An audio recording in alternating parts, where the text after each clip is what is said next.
ایک گاؤں میں ایک لڑکا رہتا تھا جس کا نام ارجن تھا۔ ارجن پڑھائی میں نہایت ذہین تھا اور ہر کوئی اس کی ذہانت اور تیز دماغی کی تعریف کرتا تھا۔ لیکن ارجن میں ایک بڑی کمزوری تھی، وہ وقت کی قدر نہیں کرتا تھا۔ اس کے دن دوستوں کے ساتھ کھیلنے، موبائل پر گیمز کھیلنے اور فضول باتوں میں ضائع ہوتے رہتے تھے۔ اس کے والدین نے کئی بار اسے وقت کی اہمیت سمجھانے کی کوشش کی، مگر ارجن یہ بات سمجھ نہ سکا کہ وقت کتنا قیمتی ہوتا ہے۔ وہ ہمیشہ سوچتا، میرے پاس تو بہت وقت ہے، سب کچھ بعد میں کر لوں گا، ابھی تو زندگی کا مزہ لینا ہے۔ ایک دن اسکول میں سالانہ امتحانات کے نتائج کا اعلان ہوا۔ اس بار ارجن کے نمبر بہت خراب آئے۔ جہاں پہلے عدد اس کی تعریف کرتے تھے، اب وہ مایوس ہو چکے تھے، حتیٰ کہ اس کے دوست بھی اس سے دور ہونے لگے۔ جب ارجن گھر واپس آیا تو اس نے دیکھا کہ اس کے والدین اس کی رپورٹ کارڈ کو مایوسی سے دیکھ رہے تھے۔ ارجن کو اپنے آپ پر غصہ آیا، مگر اسے سمجھ نہیں آ رہا تھا کہ وہ اپنی عادتیں کیسے بدلے۔ اسی رات ارجن اپنے دادا کے پاس گیا، جو گاؤں کے سب سے دانا اور قابل احترام بزرگ مانے جاتے تھے۔ ارجن نے ان کے پاس بیٹھ کر اپنا دکھ بیان کیا۔ دادا ابو، میں سمجھ نہیں پا رہا کہ میں ناکام کیوں ہوا، جبکہ میں تو اچھا طالب علم ہوں۔ دادا ابو نے غور سے سنا، پھر مسکرا کر کہا، بیٹا، مسئلہ یہ نہیں کہ تم اچھے طالب علم نہیں ہو، مسئلہ یہ ہے کہ تم نے وقت کو معمولی سمجھا ہے۔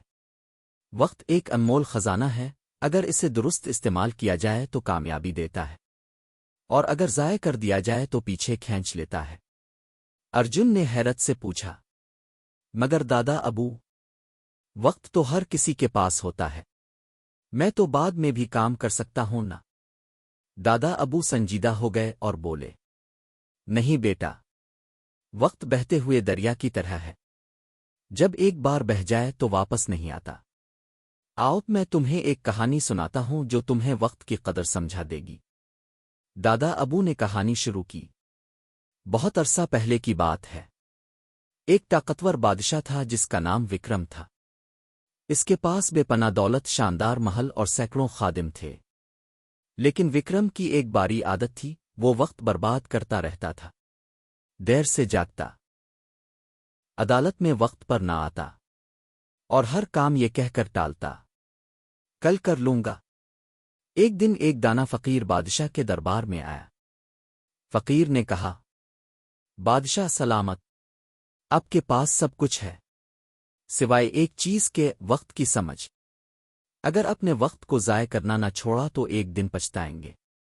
بادشاہ نے ہنستے ہوئے کہا، میرے پاس بہت وقت ہے، جب چاہوں جو چاہوں کر سکتا ہوں۔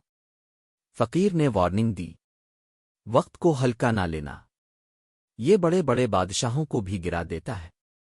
لیکن بادشاہ نے دھیان نہ دیا۔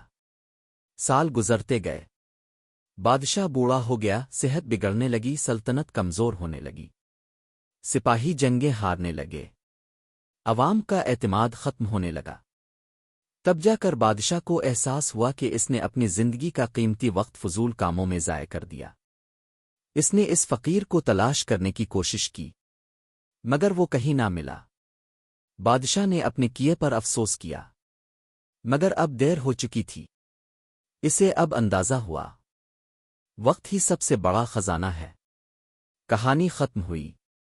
ارجن گہری سوچ میں ڈوب گیا۔ پہلی بار اسے یہ احساس ہوا کہ اس نے کتنا قیمتی وقت ضائع کر دیا ہے۔ اس نے پوچھا، دادا ابو، کیا میں اب بھی اپنی زندگی بدل سکتا ہوں؟ دادا ابو مسکرا کر بولے، بالکل بیٹا، وقت کا پہیہ راکتا نہیں۔ اگر تم آج سے وقت کی قدر کرنا شروع کر دو تو کامیابی تمہیں ضرور ملے گی۔ لیکن یاد رکھو، جو کام آج کر سکتے ہو اسے کل پر مت چھوڑو۔ اسی دن سے ارجن نے عہد کیا کہ وہ اپنا وقت دانشمندی سے استعمال کرے گا۔ اس نے روزمرہ کا شیڈول بنایا، ہر کام کے لیے وقت مقرر کیا، پڑھائی پر دھیان دیا، اور فضول مشاغل سے بچنے لگا۔ آہستہ آہستہ اس کی محنت رنگ لانے لگی۔ اگلے امتحان میں وہ اپنی کلاس میں پہلی پوزیشن پر آیا۔ وقت کے ساتھ ساتھ وہ ایک کامیاب کاروباری بن گیا اور اپنی زندگی سے دوسروں کو بھی متاثر کرنے لگا۔ ہماری دیگر ویڈیوز ضرور دیکھیں اور لائک، شیئر اور سبسکرائب کرنا نہ بھولیں۔